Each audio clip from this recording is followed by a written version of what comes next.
त्या दिवशी तो गोठ्यात जे काही करत होता ते आम्ही 4-5 मुलांनी पाहिलं आणि त्याला अडवण्याचा प्रयत्न केला, पण त्यानं दगडं भिरकावून आम्हाला पळवून लावलं। मग आम्ही तसंच पुढे धावत पळत जे काही पाहिलं ते सांगण्यासाठी त्या मुलीच्या आजीकडे गेलो, पण तिनं ओरडू नका काका झोपलेत असं सांगून आम्हाला घराबाहेर पाठवलं। त्या दिवशी गोठ्यात नेमकं काय घडलं हे प्रत्यक्ष पाहणारी 4-5 मुलं हे सारं काही पोलिसांना सांगत होती। त्या दिवशी या मुलांनी काय पाहिलं गोठ्यात त्या मुलांचं म्हणणं आजीनं ऐकून घेतलं असतं तर पाहूयात यावरचा हा स्पेशल रिपोर्ट। आजीनं त्या दिवशी त्या मुलांचं ऐकलं असतं तर। नमस्कार, मी संदीप आणि तुम्ही पाहता एलएस मराठी। 1 मे रोजी नसरापुरात घडलेल्या त्या चिमुकलीवरील अत्याचाराच्या गुन्ह्यात आता पोलिसांच्या मदतीला त्या चिमुकलीचे सवंगडी धावून आलेत। त्यांच्या माध्यमातून आता पोलिसांना या गुन्ह्यातील प्रत्यक्षदर्शी ठोस पुरावा हाती लागलाय। चिमुकलीवर अत्याचार करताना त्या नराधमाला 4 ते 5 मुलांनी अडवण्याचा प्रयत्न केला होता अशी माहिती आता समोर आली आहे।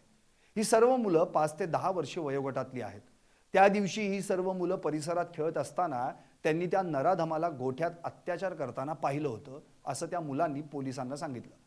आम्ही त्याला अडवण्याचा प्रयत्न केला असता त्यानं दगड भिरकावून आम्हाला पळवून लावल्याचं देखील त्या मुलांनी म्हटलंय। विशेष म्हणजे हा सारा प्रकार सीसीटीव्हीत कैद झालाय।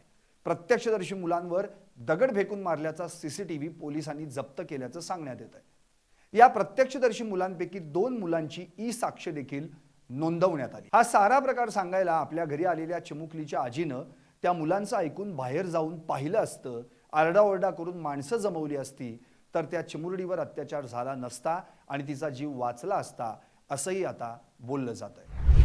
आरोपी भीमराव कांबळे या नराधमाला आज कोर्टात हजर केला असता त्याला 14 मे पर्यंत पोलीस कोठडी सुनावण्यात आली। या प्रकरणात पोलिसांनी आतापर्यंत 25 साक्षीदार कोर्टासमोर सादर केलेत। या प्रकरणी 15 दिवसांच्या आत दोषारोपपत्र दाखल करण्याचं आश्वासन पुणे ग्रामीण पोलिसांनी दिलंय। त्या दृष्टीने तपासही अंतिम टप्प्यात पोहोचलाय। हा खटला फास्ट ट्रॅक कोर्टात चालवण्यासाठी राज्य सरकारकडून विशेष सरकारी वकील म्हणून अजय मिसर यांची नियुक्तीही करण्यात आली आहे। एकूणच काय तर नसरापूर अत्याचार प्रकरणात आलेल्या या धक्कादायक ट्विस्टमुळे पोलिसांच्या हाती आता असा पुरावा लागलाय की त्या नराधमाला फासावर लटकवण्यापासून कोणीही वाचवू शकत नाही। मात्र त्या प्रत्यक्षदर्शी मुलांनी जे काही पाहिलं आणि जे काही सांगितलं ते त्या दिवशी त्या चिमुकलीच्या आजीनं ऐकलं असतं तर त्या चिमुरडीवर अत्याचार झाला नसता आणि तिचा जीवही वाचला असता। तुम्हाला काय वाटतं? व्हा व्यक्त आणि पाहत रहा एलएस मराठी फक्त।